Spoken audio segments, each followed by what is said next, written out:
The early ticket sales number are in 4 Supergirl and they are not good.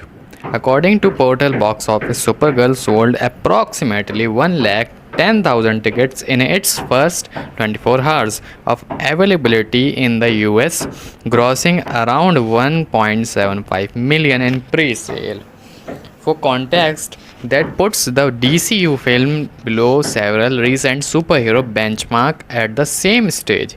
Superman 5 million, Black Widow 2.4 million, Thunderbolt 2.5 million. The only major superhero film, Supergirl, come out ahead of is the Marvel, which sold 95,000 tickets for 1.5 million at the same point. A film that went on to become one of the biggest box office disaster in Marvel history. Based on the current pre-sale pace, Portal Box Office project Supergirl is eyeing on opening weekend of just over $55 million, which is consistent with earlier tracking that had already flagged the same number as the ceiling. That $55 million projection is significant because it mirrored the Flash, which opened to $55 million domestically in 2023 before collapsing at the box office. The Flash had a reported budget north of 200 million dollar and was widely considered a financial disaster for Warner Bros.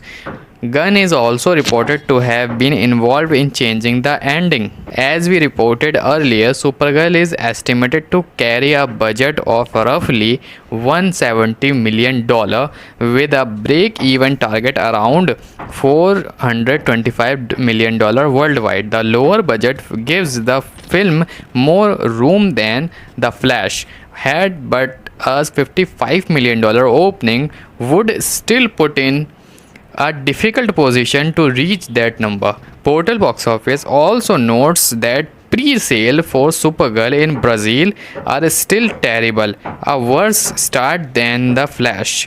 International performance will be critical of any path to $425 million. The AMC app crash that briefly generated fake ticket hype did nothing to change the underlying number, and the first 24 hours pre-sale count confirm it.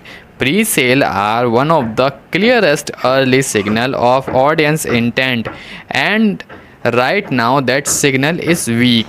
The Marvel comparison is the one that should concern DC Studios most. That film had the same pre-sale energy of lack of it and became this cautionary tale the industry still references when discussing what happens when a superhero campaign fails to connect with general audience. As we've covered, the core question around Supergirl was always whether casual moviegoers, not just DC fans, would show up. Pre-sale at this level suggests they are not yet convinced.